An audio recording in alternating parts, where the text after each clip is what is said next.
Greetings everyone, this is Hats Off. I am your host Jonna and today's show is truly a significant one. We are dedicated entirely to the celebration of JCI Week, honoring the impact and legacy of our organization to the global community. This time, we are joined by a true leader. Lodi ko po itong taong to. A multi-awarded environmental leader and committed public servant. Our guest today has finished his doctorate degree in agriculture and has consistently driven impactful programs in sustainability, environmental protections, and community development as a City Environment and Natural Resources Officer. Within JCI, he served as the 2023 Local Organization President of JCI Baliwag Buntal and as the 2025 Regional Vice President for Metro North, contributing to initiatives that develop leaders and strengthen communities. Please welcome RVP Edgar Luna. Hello, Konsi. Hello po sa ating mga manonood. Happy JCI Week po sa ating lahat. Hi RVP and welcome to Hats Off. Nakabahan ako. Kaya-kaya mo yan. Ayan, sige. So, pag-usapan natin yung kung paano ka nagsimula sa JCI Baliwag Buntal. Ayun, so nagsimula siya during the President Dingdong Nicolas and past President Perdi Estrella, si Mayor Perdi Estrella. So during that time, kinausap kami ni RVP Royet na sa amin dalawa dapat ay may maging president o mag-revive ng JCI Baliwag Buntal. So pinilit ko si RVP Royet na siya muna kasi during that time, pandemic, maraming trabaho sa part namin, sa office namin na kailangan naming unahin, ganun. So ikaw muna, hindi ko kaya pa. So yun, and then nag-BP muna ako during that time. And then inaral muna namin kung ano ba yung JCI, ano yung mga protocols, ano yung mga training, ano yung mga gagawin namin. And di pala siya biro. So during that time, nung nakikita ko na yung mga induction, training, mga regional council meeting, na-observe ko na hindi pala siya biro. So matatapos na term ni RVP Royet ng 1 year, kinakabahan na ako dahil ako na susunod. So gumawa ako ng paraan na hindi muna ako kasi ang hirap during that time ma-loaded sa trabaho and then hindi ko pa kaya commit yung sarili ko sa JCI dahil sobrang hirap ng schedule din. And then yung matatapos sa term ni RVP Royet, sabi ko, ikaw pa, 1 year ka pa. Kasi 2021 siya, 2022 na. Sabi ko, ikaw pa, kaya mo pang isa. So, kinausap namin yung mga BOD, yung mga friends natin dito, na isa pa. Kasi gusto ko rin mag-president, 2023. Kasi favorite number ko, 2023. Saka siguro that time, ready na ako. Okay. Kaya di office ko, ready na rin ako. Ready na emotionally, physically.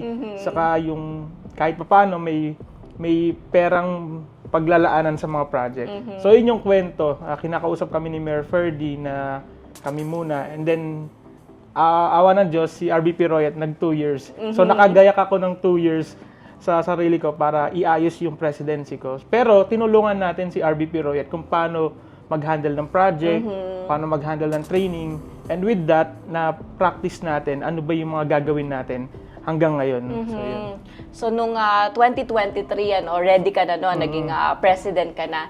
So, ano yung memorable experience mo during your presidency? Ayun, first noon, memorable experience ko, umattend ako ng President's Academy sa Surigao.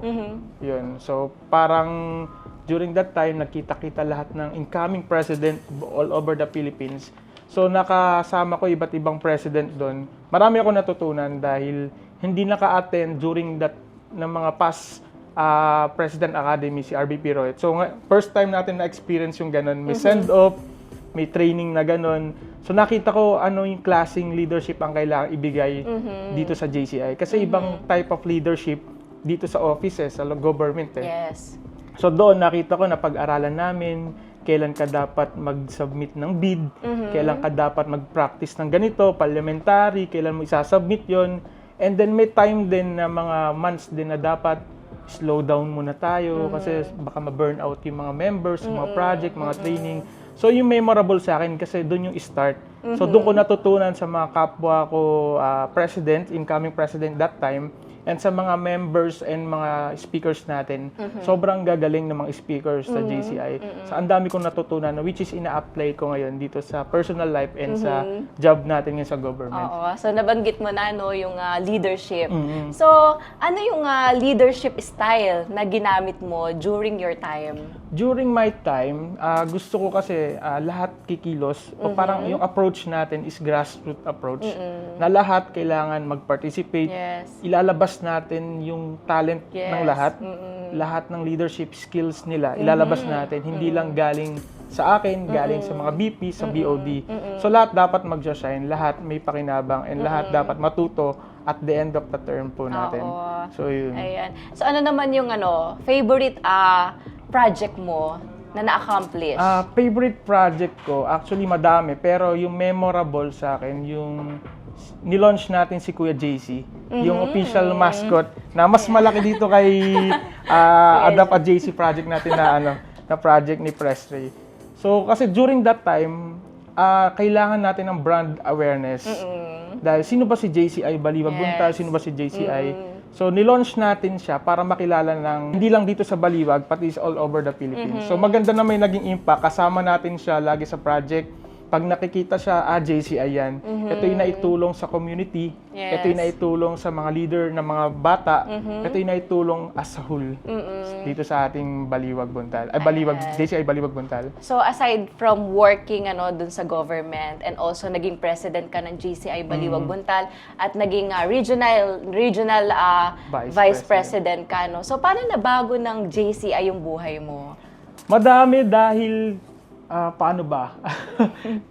Kasi dati, office, work, office, bahay, kung ano activities. Ngayon, medyo nadagdagan dahil yung mga fellowship, mga training. During my college days, marami naman akong grupo na sinalihan, mga leadership skills group sa mga sa university, sa church.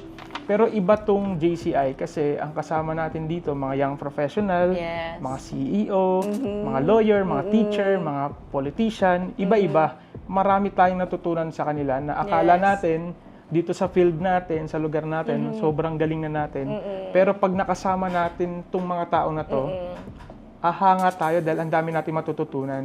So, gaya ng experience ko nung ako'y regional vice president, actually, sinasabi ko to sa kanila na during our national board meetings, tahimik lang ako. Kasi napapagitnaan ako ng dalawang ang galing sa parliamentary procedure. Yung ating area vice president during that time, si ABP JM, saka ang kapwa ko regional vice president, si RBP Reg Andal. Sobrang galing sa parliamentary. So ang galing nilang sumagot sa mga parliamentary. Nakatahimik lang ako doon, nag-o-observe. Kasi wala rin akong masabi. Pero ang dami kong natutunan sa mga kapwa ko national board noong 2025. So binago ako ng JCI, unang-una, na-improve pa yung pagiging yung leadership skills na kailangan kasi ang dami kong taong hawak sa Baliwag. So kailangan natin ng mahabang pasensya, mahabang time at yung strategy sa pag-propose o pag-implement ng mga project. So marami ko natutunan during my journey dito sa JCI.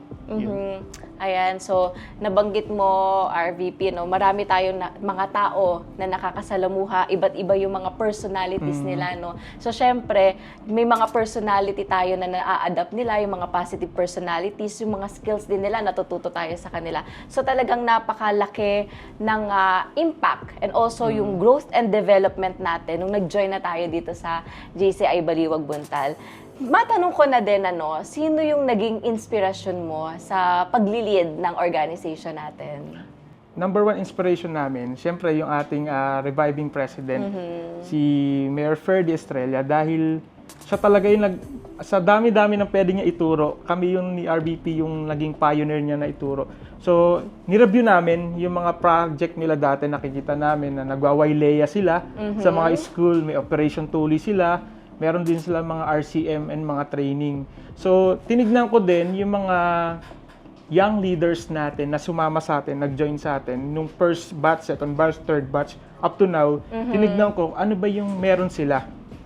Naging inspirasyon ko sila dahil minsan, kada meeting natin, kada meeting ng National Board, minsan nakatitig lang ako sa isang leader o RBP or ABP. Tinititigan ko lang, sabi ko sa isip ko na, bakit nag-JCI to? Bakit nandito siya? Ang dami niyang time dito. Marami naman siyang trabaho, marami siyang negosyo, okay naman sa pamilya niya. Bakit nandito siya? Bakit ang galing-galing niya sa field na to? So, doon ko nakita na bakit siya kaya niya, bakit siya ginagawa niya to. So, ako din, dapat ganun din ako. Ito nga, sobrang busy tao, nakukuha pa niyang magkaroon ng mga community project na tumutulong sa community, tumutulong sa mga kapwa niya leaders. So sana ganun din ako. So yun yung magiging inspirasyon ko, yung pag nakikita ko yung tao na yun na nagagawa niya to, dapat gawin ko din. Dahil sila, wala silang time talaga, pero nagagawa nila. So ako na meron kahit pa paano may time, kailangan ko rin gawin yun. Kasi yung true leadership is a commitment talaga, no? Kailangan paglaanan mo siya ng oras mo, 'di ba? Ng talents mo, ng skills mo. Ayan, so ano naman yung mga ano yung isa sa favorite program mo ng JCI Baliwag Buntal nung time mo? Nung time ko, syempre yung for environment dahil nasa environment tayo. Yes. So marami tayong program na environment, katuwang yung local government and yung office namin. So marami yun, iba't ibang project na natulungan natin. At yung program na environment na yun, doon tayo nakakuha ng first Temyong Award natin sa Baliwag Buntal. So first ever Temyong, ayan siya, yung etong nasa gitna. Yes. So dumami na rin siya, nakaka-proud dahil during 2021, 2022, nandun tayo sa planning stage with Press Royet, RBP Royet. Noong 2023, ayun, parang na perfect na natin yung formula kung paano mag-engage sa tao, anong training, anong program, anong project. So madami mga project tayong na-implement, pero yung pinaka-favorite natin, yung environment, dahil malaking impact to sa community dahil pag malinis yung environment, mas healthier yung ating yung mga community natin. Ayan, so I agree dun sa sinabi mo, RVP, no, na macha-challenge tayo to do better pagka natapos na yung term mo. Syempre, kailangan yung mga susunod, mas galingan pa nila. So, parang nakakapag-form talaga tayo ng mga good and greater leader, ano? Ayan. So, kahit past president ka na, no, syempre yung journey mo, it will continue pa din, ano. So, ano yung future hope mo para sa JCI Baliwag Buntal? Ayun, future hope ko sa JCI, sana mag-continue. Kahit umabot tayo ng senatorship natin, lahat tayo magse-senator tayo sa JCI, sana mag-continue kasi ang daming nasimulan ng ating mga past president kahit noong 1991 pa, 1992, 2018, 2016, ganyan. Sana ma-continue siya kasi ang daming potential itong grupo na to. Meron na tayong 2 councilor, meron tayong member na bukal, meron tayong councilor before, at meron tayong mga lawyer, teacher, at yung mga future leader na ina-awardan natin ng WILEA. So maraming impact yon sa community at yung mga tinutulungan, inaalagaan natin ng mga community, sana magtuloy-tuloy. So, sa mga future members natin, i-guide lang natin sila. As member na tayo ngayon, regular member, gagayad natin sila kung ano man yung kailangan nila, ang tulong, kung kailangan nila ng mga leadership skills, kailangan ng financially, tutulong tayo sa abot ng ating mga makakaya. Ayan. So, ano naman ngayon yung message mo para sa ating current president, kay President Ray? Ayan, kay President Ray, ayun, dun pala. Una-una, congratulations. Kasama natin si Pres Ray nung nagsimula pa tayo, Consi. So kasama siya, nakita natin. At isa siya sa dahilan ng kung bakit tayo nagtemyong, yung mga awards na to, dahil siya yung bid chairman natin. Sila yung nagkikritik kung tama ba yung mga wordings, tama ba yung data.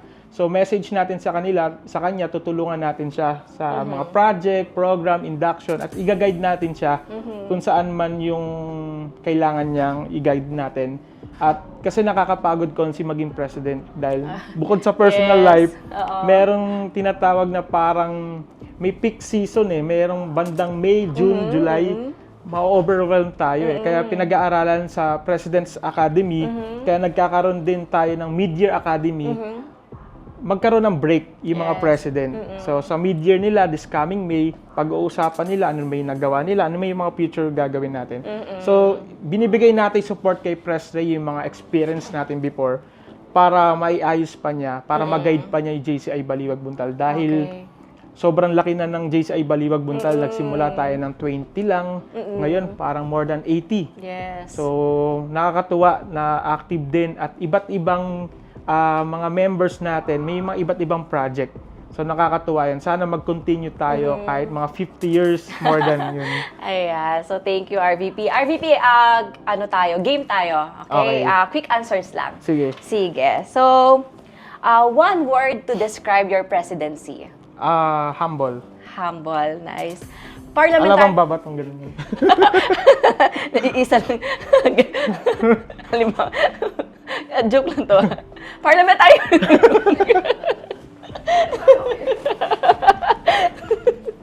Ayan. Parliamentary procedure or informal meetings? Parliamentary procedure. Induction or fellowship? Fellowship. Cocktails or hard drinks? Hard drinks. Okay. Project na gusto mong ulitin? Yung picture with the family sa mga ITAS. Yun. Okay. And leadership in one word? Leadership in one word, love. Ayan. So, before we end RVP, hingan ka lang namin ng message for our members and also sa mga listeners and viewers natin. And happy JCI Week sa ating mga community and sa mga nagmamahal sa JCI Baliwag Buntal. So maraming salamat po sa pagsuporta nyo po sa amin mula noon hanggang ngayon at sa future. Sa ating mga partners, sa ating mga members, sa ating mga naging speakers and future partners, maraming salamat po sa pagsuporta po sa JCI Baliwag Buntal. Thank you so much, Thank you, RVP. No? So, your story remind us why we do what we do. JCI Baliwag Buntal is stronger today because of a leader like you. So, hats off sa inyong wisdom na patuloy na nagbibigay buhay sa misyon ng ating local organization. At para sa ating mga local members, remember that a leader's greatest success isn't the work they finish, but the people they start. I am Jonah, reminding you to keep leading and keep inspiring. Thanks for watching. Hats off and good day, everyone. Happy JCI Week!